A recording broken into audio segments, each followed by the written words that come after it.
അഭിനയം മാത്രമല്ല സംവിധാനവും വഴങ്ങുമെന്ന് തെളിയിച്ച താരങ്ങൾ ഏറെയാണ്. ക്യാമറയ്ക്ക് പിന്നിലെയും മുന്നിലെയും കാര്യങ്ങൾ മനസ്സിലാക്കി ചെയ്യുന്നവർക്ക് സംവിധാനവും എളുപ്പമാവുമെന്നായിരുന്നു വിലയിരുത്തൽ. ആക്ഷൻ പറഞ്ഞ് ക്യാമറയ്ക്ക് മുന്നിൽ അഭിനയിക്കുന്നത് പോലെ അത്ര എളുപ്പമല്ല ക്യാമറയ്ക്ക് പിന്നിലെ കാര്യങ്ങളെന്നായിരുന്നു താരങ്ങൾ പറഞ്ഞത്.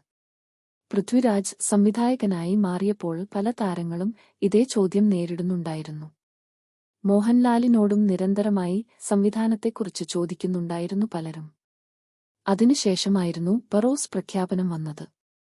ബറോസ് റിലീസാവും മുൻപൊരു സർപ്രൈസ് ഉണ്ടെന്ന് മോഹൻലാൽ. സംവിധായകനായപ്പോൾ മനസ്സ് വേദനിച്ചത് ഒരേയൊരു കാര്യത്തിന്. അഭിനയം മാത്രമല്ല സംവിധാനവും വഴങ്ങുമെന്ന് തെളിയിച്ച താരങ്ങൾ ഏറെയാണ്. ക്യാമറയ്ക്ക് പിന്നിലെയും മുന്നിലെയും കാര്യങ്ങൾ മനസ്സിലാക്കി ചെയ്യുന്നവർക്ക് സംവിധാനവും എളുപ്പമാവുമെന്നായിരുന്നു വിലയിരുത്തൽ. ആക്ഷൻ പറഞ്ഞ് ക്യാമറയ്ക്ക് മുന്നിൽ അഭിനയിക്കുന്നത് പോലെ അത്ര എളുപ്പമല്ല ക്യാമറയ്ക്ക് പിന്നിലെ കാര്യങ്ങളെന്നായിരുന്നു താരങ്ങൾ പറഞ്ഞത്.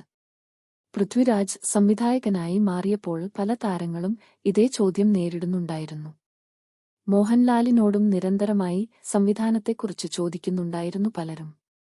അതിനുശേഷമായിരുന്നു ബറോസ് പ്രഖ്യാപനം വന്നത്. അഭിനേതാവിൽ നിന്നും സംവിധായകനായിരിക്കുകയാണ് മോഹൻലാൽ. ബറോസ് എന്ന 3D ചിത്രവുമായാണ് അദ്ദേഹത്തിന്റെ വരവ്. പ്രഖ്യാപനം മുതലേ ഈ സിനിമ വാർത്തകളിൽ ഇടം പിടിച്ചിരുന്നു. ക്രിസ്മസ് ദിനത്തിലാണ് ചിത്രം തിയേറ്ററുകളിലേക്ക് എത്തുന്നത്. സിനിമയുടെ പ്രമോഷൻ പരിപാടികളുമായി സജീവമാണ് അദ്ദേഹം.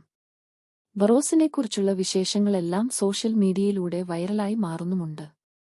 ഇത്തവണത്തെ ക്രിസ്മസ് കുറച്ചുകൂടെ കളാക്കാനായി ബറോസ് എത്തുന്നുണ്ട്. ആഘോഷത്തിന് മാറ്റുകൂട്ടാനായി ഒരു സർപ്രൈസ് വരുന്നുണ്ടെന്നായിരുന്നു മോഹൻലാൽ പറഞ്ഞത്.